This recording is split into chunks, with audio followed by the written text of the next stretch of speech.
Hey guys, welcome back to the Fortress. This is part 2 of the ECCE East Coast Comic Expo video. This is the haul portion where I show you what I picked up there and what kind of stuff they have there. So what I'm going to start with is just a few things.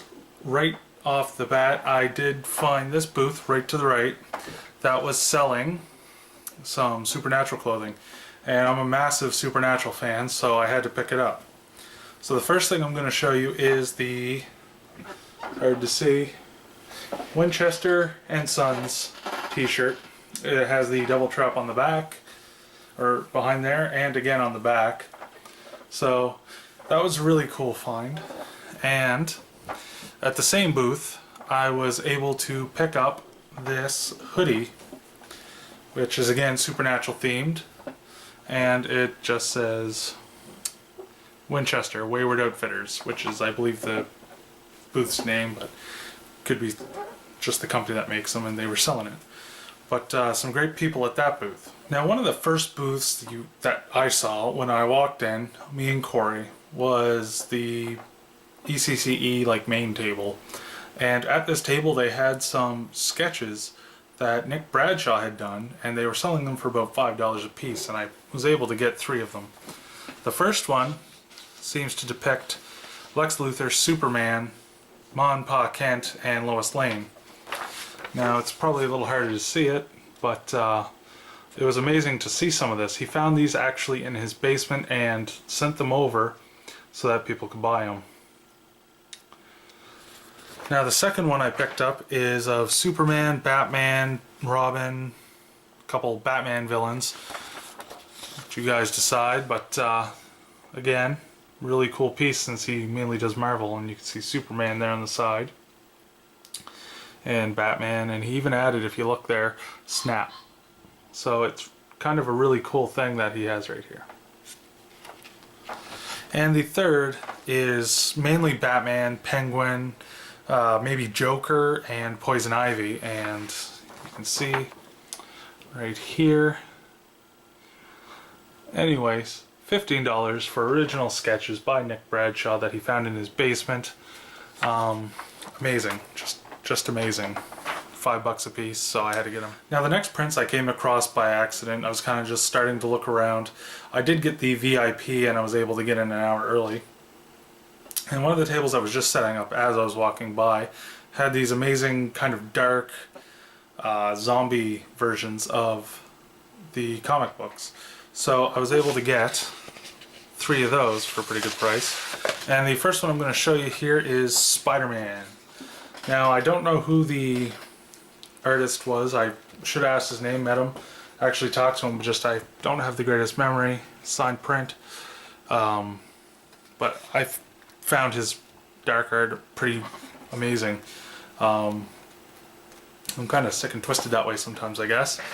The second piece I got was Batman, and you can see here again, signed all of them, and that's crazy. Really good. And the third one I actually got from my buddy Josh. I'm going to show you just so that you can see how amazing this guy was, if you haven't seen already. But Walking Dead, it's for Josh. So, but it was 3 for $20, and that's one of the ones I got with it. It was pretty well free. So yeah, there's that. Now, these next comic books I'm going to show you, I was actually able to get 2 of them at Comic Hunter, which I'm very lucky. They had their tables and their booths set up, and some of the artists that were there weren't selling comics right at the table, but of course Comic Hunter had me covered on this one, which I'm really lucky about. The first guy I met was Marco Rudy, who did the Marvel Knights Spider-Man, and I actually got a copy of that from Comic Hunter, and through that was able to get him to sign it. And that's his little mark right there. So that was really cool when I got that one. Now, the next one was a little bit pricey, but they had one left and I was able to get it, and it's really cool because it's actually signed by Steve McNiven, and it's Marvel Comics Civil War. Now, right inside it's kind of personalized, but that's fine. To Ryan, all the best, and his signature. So I was able to get the last copy of that from Comic Hunter and get it signed, which is really cool because great art, great story, so I had to pick it up. Now, the last one I got actually was the first one I got. Now this one I paid outright with the artist. He's a local guy, I believe, and it's not a really well-known comic. I don't know 100%. My buddy Corey from Lockdown actually recommended him to me. Troy Little's Angora Napkin. And I actually got to meet Troy Little, and really nice guy. And he actually, on the inside here, take a little postcard, which was freebie.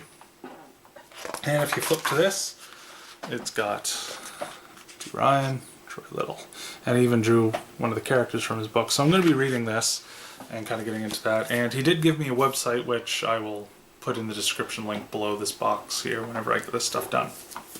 Now there's only a couple more things I was able to pick up today, and one of those is another supernatural related piece. And I was able to get the Dean Winchester's pendant that he wears, seasons 1 to 5, and it's actually done by a company called Blind Leviathan. And they had a booth set up there with a whole bunch of cool video game pendants and all sorts of stuff, just pins and everything you could want. If you go to Lockdown's channel, which I'll include a link down there below, he'll probably have his video up at some point, and you can see some of the stuff he got from them. But it was really great. Definitely going to be wearing this around. Alright, and this last one I'm actually on the other side of the camera for. I actually literally picked this up. It was the very, very last thing I picked up before leaving the con. And it's just a really cool Ultimate Showdown Superman vs. Bizarro statue set. Now I'm going to have a review on this guy separately, but I just wanted to include him in here because I did manage to get this one. I took all day to really decide on whether I wanted to get it, but in the end my will wasn't strong enough to save money, so I managed to pick him up. And I'll have a review coming for that again very soon. Alright guys, so all in all it was a really good haul. I mean, cost quite a bit for all this, but if you go into any con, definitely bring at least $300, $400, because you're probably going to spend it all. And of course this is only a fraction of what I got. I did get a couple pins and some stickers and stuff as well, but yeah, East Coast Comic Expo. Go. Seriously.